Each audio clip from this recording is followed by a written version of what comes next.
Make money online. Hi, I'm Alan Bean, and in this video I'm going to tell you about ways to make money online that are legitimate, that are real, and you can succeed with. So stay tuned after this brief intro and I'll go through them all with you. Welcome back. So, how do you make money online?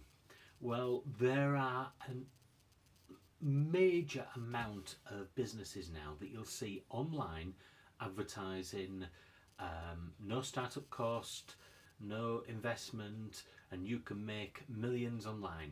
Well, if it sounds too good to be true, it often is. And I've looked into these. I've also looked into other businesses that you do have the potential to earn some money online. So let me go through one or two bits with you. Stay tuned to the end and don't forget to subscribe, because you'll see that on my videos there are a variety of different bits of information that you may find of benefit to yourself. So, subscribe, let's get on with it. So, I'm Alan Bean. As I say, I've been involved in business for quite some time now. I've run a high street shop, an online business, a face-to-face business, a retail, a non-retail, and I've got a good understanding of where business should be. Okay, I've also done my research on what I'm talking about with these companies, so I'm not going to name names. If you decide you want to work with the one that I work with, that's fine. You can find out about that on my blog, alanandcarolinebean.com. But the whole point of this video is to give you an idea of what really is out there to make money online. So let's get started, okay? Sorry if I witter on a bit, that's who I am. Right, first of all, I am sure that 99.99% of the population has heard of Bitcoin. Well, there are a number of varieties of businesses that have sprung up from that. Not all of them are legitimate. Now that's a big point to be aware. The point with Bitcoin, if you're not familiar with it, you invest money in a cryptocurrency, a currency that does not physically exist. And the way it works is very simple. The more people invest in it, then the more in potential the profit is for that business. The more profit for the business is, the bigger the value of the Bitcoin, or the equivalent of the cryptocurrency. Now, there are a couple of major problems with this. Currently, and this was not the case when it first started, there are very, very few places that will accept Bitcoin as a payment. Right? When it first started, there was quite a few that started to spring up that say, yes, we'll accept Bitcoin as a way of paying money for items. You went for a cup of coffee, you paid with a Bitcoin. But now, because people are using it as a way of investing money, they're not spending it. The trouble is with that if people are just investing money in a business, there will be a point where they want to withdraw that money. Now, if there's a constant flow of people wanting to invest into it, that's not a problem. That's how savings policies work, etc. People pay in, people are withdrawing, there's more people paying in. The company has got that money, it can invest it, it can make money on it. That's not the same with cryptocurrencies, however. With cryptocurrencies, it's working on the amount of people buying in it, how many they've got, a fixed amount, so that fixed amount becomes worth more, as more people want it.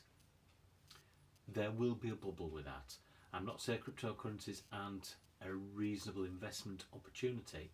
The early days, they were a fantastic investment opportunity, but a lot of those people have realised that and have taken their money back out now. The problem now is there is a lot of smaller investors. There's a lot of places online that are saying, invest your money with cryptocurrency, you're going to make big style. Sell cryptocurrency, you're going to make big style. And you may well do so short term. I personally would not invest in that now. A year or two back, yes. Now it's not worth it. Everybody else is getting on the bandwagon. So that's cryptocurrencies. The other thing that you'll notice when you're looking at online businesses, there are a number that don't seem to have products that they're selling. Now, they will say no investment, no upfront costs, no costs whatsoever, and then they'll show you a cheque for $300, £200, whatever it may be, for their first 24 hours within the business. Well, one of the main things with businesses, there has to be an end result product, whether that's a service. So for example, a therapist is giving their time, that's a service, or a product, a health shake or something like that, something that's a product at the end of it that somebody is physically buying. I would personally, when you look into the companies that are offering this, think, why are they advertising it on Facebook, on YouTube, whatever it may be? There's two possibilities. Either they're a startup company and trying to get people working with them, in which case do you want to be involved in something that could go belly up in a couple of weeks' time, or they're not a real company. Or there might be a third option, they are a real company, so they believe they're doing well, but like the cryptocurrencies, there's going to be a bubble point where everything collapses. That is a fact. Unless there's something going out, you cannot do that. If you are offering your services for something, if you're selling a product, then there's something from it. With the bitcoins, the cryptocurrencies, there is something there. You can buy something with those, or you can take the money back out. But with a lot of these businesses that are online, there isn't that option there. So those are the two main ones that you're going to see at the moment on Facebook and the internet. The third one that I'm going to tell you about is the one that you need to be considering. Now, the clear and easy way to find out whether you're dealing with a proper company is, first of all, have they been in existence for a long period of time? Some people say 5 years, some people say 10 years. I personally think that 10 years is a good cut-off point. You know they're established.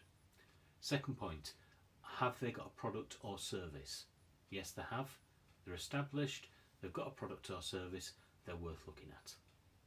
Now, there are a variety of options out there for that, and you will see them left, right and centre. They could be cosmetics, it could be health, it could be holidays. There are lots of things there. But the third point that I'm going to point out to you is, consider this.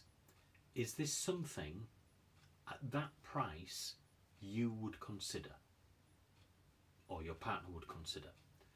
If not, then you've got to think, would your next door neighbour, would somebody else consider it?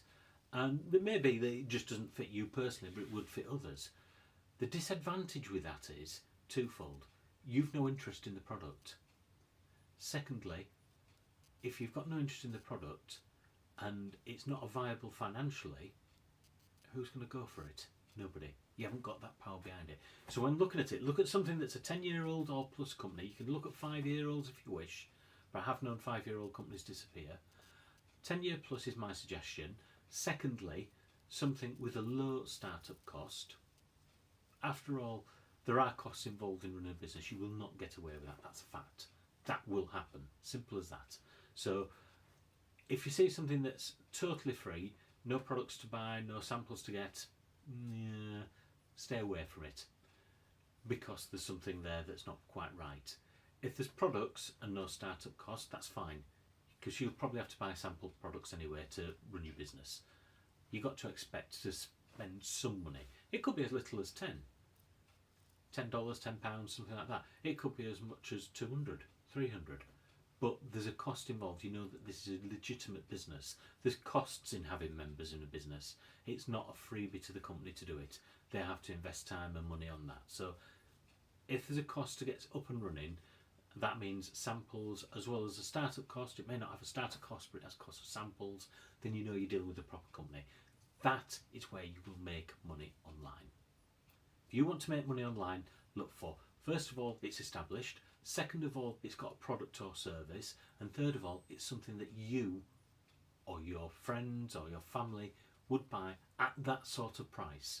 The reason why I put that little bit at the end is there are some companies out there that sell in bulk, and that's great if it's something that you would buy in bulk. You may say, well, I'll buy washing powder in bulk. That's fine.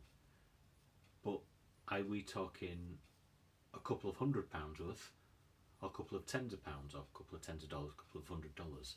There's a difference. If you go to your neighbour and say, will you buy this for $40 off me, this bottle of washing liquid or whatever, or will you buy $400 worth of it? They've never tried it. Which one are you more likely to sell? So you've got to use your nonce a bit about this.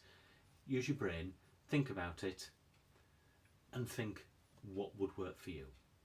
Now hopefully that's helped you. Don't forget to subscribe. This is just a very small video. The idea of just giving you an idea so you can focus your mind and get into the right business day one instead of wasting time. There is one little thing I will add at the end of this. Look for somewhere that you've got backup. Training, a team that work with you, something of that nature, because that will make your progression easier. Simple as that. I mean, if you want help, by all means come through me, through my website, alanandcarolinebean.com, ask questions, comment at the bottom of the video, that's fine. I'll respond to them either by creating a video or talking to you face to face. But make sure you've got those first 3 points in place and you will have a greater chance of succeeding and making money online. Speak to you soon. Bye for now.